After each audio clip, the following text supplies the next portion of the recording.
전기요금 우리나라에서 한국전력이 담당을 하고 있죠. 한국전력이 3분기에는 그래도 반짝 흑자를 낼 것이라는 전망이 나오지만 다시 적자로 돌아설 것이라는 전망도 함께 나오는 상황입니다. 그러다 보니까 한전 결국은 전기요금을 올릴 수밖에 없다. 또 김동철 사장은 올려야 된다라고 지금 얘기를 하고 있는 상황인데 이런 것들이 역시 또 물가를 또 자극할 수 있는 요인이 될 거잖아요. 유 교수님 보시기에는 한전의 상황으로는 뭐 해야 될 것 같긴 한데 거시적인 우리나라 전체 경제로 봤을 때 또 어떻게 봐야 될지 좀 의문이 들거든요. 어떻습니까? 예, 이 전기요금은 사실은 올려야 되는 게 맞고요. 근데 그 올리는 건 분명히 물가 상승에 영향이 있을 겁니다. 그렇지만 물가 상승에 영향이 있을 것이라고 올리지 않는다고 해서 문제가 해결되는 것은 아니기 때문에 결국에는 올려서 해결해야 된다고 생각을 하고요. 이번에 한전이 3분기에 반짝 흑자를 낼 것이라고 지금 예상이 되고 있거든요. 네네. 그러니 반짝 흑자를 낸다고 하더라도 상반기에 쌓인 영업 손실이 너무 크기 때문에 맞아요. 연간으로는 또 역시 뭐 7조 원이 넘는 영업 이제 적자를 기록할 것으로 이제 생각이 되고 있습니다. 그런데 이렇게 적자가 쌓이게 되면 무엇이 문제냐면요. 적자를 메꾸기 위해서 채권을 발행을 해야 되겠죠. 한전채를 발행을 한다는 것은 결국에 또 시장의 금리를 또 높이는 요인이기 때문에 시장의 금리가 높아지면서 서민들의 삶이 더 어려워질 수 있는 요인이 되는 거고요. 근데 또 마냥 한전이 그 한전채를 발행할 수 있는 것도 아닙니다. 왜냐하면 이 한전채 발행 한도가 있는데요. 이 발행 한도라는 것이 한전의 자본금과 적립금을 합한 값의 5배까지 네네. 발행을 할 수가 있거든요. 최대로. 근데 올해는 이게 한 107조 원 정도 됩니다. 그런데 내년에는 이게 적자가 쌓이다 보니까 적립금 규모가 줄어들면서 내년에는 발행 한도가 뭐 70조 원대로 떨어질 것이라는 얘기가 나오고 있거든요. 근데 올해까지 발행된 그 잔액만 하더라도 한전채가 80조 원 정도 되거든요. 그러니까 이게 내년에는 발행 한도에 발행 한도보다 오버된다면은 그거는 결국에는 갚아야 된다는 것이거든요. 그러면 적자가 계속 나는 상황에서 갚을 수 있는 방법은 없는 거죠. 그래서 만약에라도 이제 정부가 뭐 보조금을 지급한다든지 하는 방식으로 재정을 투입하게 된다면 이거는 국민의 혈세로 이제 그 전기를 많이 사용하지 않은 사람들이 낸 그런 세금으로 전기를 많이 사용한 사람들을 보조하는 그런 결과가 되는 것이거든요. 그러니까 결국에는 전기를 많이 사용한 사람들이 많이 내는 방식으로 즉 전기요금을 인상해서 이 문제를 해결할 수밖에 없는데 전기요금을 인상했을 때 그것이 특히나 이제 겨울이 되면 실내 활동이 많아지기 때문에 전기 사용량이 늘어나거든요.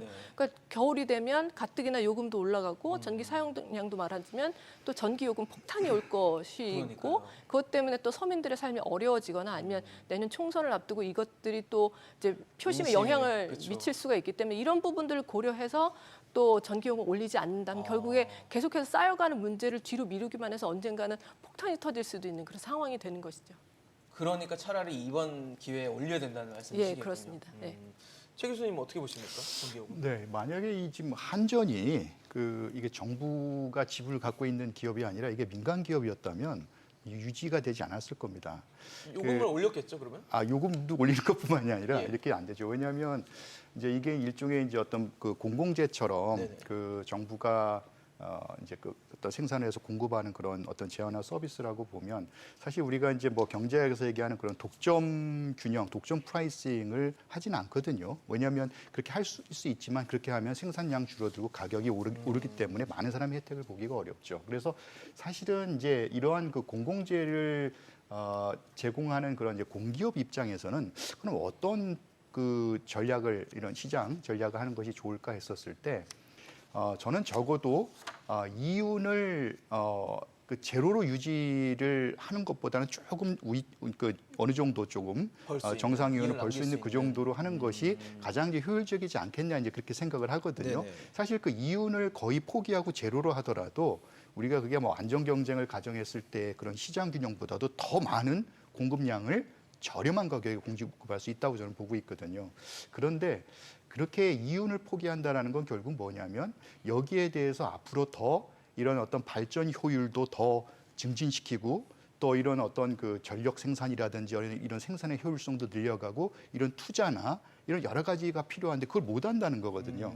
자, 그렇다고 본다면 우리가 지속 가능하다는 입장에서 봤었을 때는 지금 한전이 이미 적자가 엄청나게 누적되어 있습니다. 네네. 지금 잠깐 반짝하는 그런 뭐 흑자로 흑자. 네. 이거를 메울 수가 예, 없죠. 그럴 수가 없는 적자를. 상황이고요. 그래서 저는 이 한전의 이 문제만큼은 좀 더 우리가 좀 직시를 하고 이것을 지속 가능한 그런 입장에서 좀 어느 정도 가격을 정상화하는 것이 바람직하다라고 생각을 하고 다만 그렇게 이제 그 전기 요금 때문에 과도한 어떤 부담이 있는 어떤 산업이라든지 또는 어떤 그런 뭐 사업자라든지 이렇게 네. 있다면 그거는 좀 더 선별적으로 또 지원할 수 있는 별도의 그런 방안을 도출하는 것이 좋지 않겠나 이렇게 생각합니다. 그러니까 근본적으로는 가격을 좀 더 올려서 정상화해야 된다는 어떻게 것이죠. 보면은 올리는데 뭐 취약 계층이라든지 그렇죠. 취약한 네. 부분에 대해서는 좀 보완할 수 있는 정책이 그렇죠. 추가적으로 따라와야 네네. 된다 말씀이시겠네요. 네.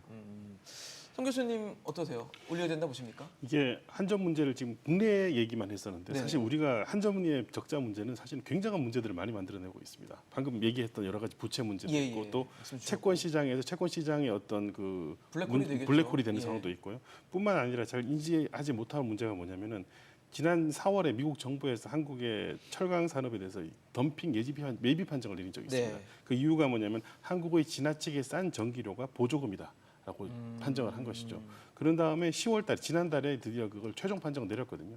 그래서 거기에 대해서 상계 관세를 물렸습니다. 상계 관세율이 높지는 않기 때문에 그게 크게 부담이 되는 건 아니지만은 철강 분야에서 상계 관세를 물렸다는 것은 어떻게 보면 이제 시작하겠다라는 어떤 시그널일 수도 있거든요. 엄포다. 모든 걸 잡아내겠다는 생각일 수 있기 때문에 이게 우리 기업들 입장에서 엄청나게 부담이 될 수 있고요. 그렇죠. 그리고 이게 철강업계 같으면은 지금 EU에서 탄소 국경 조정 제도를 시행하려고 그러는데 거기에 직격탄을 맞게 돼 있습니다.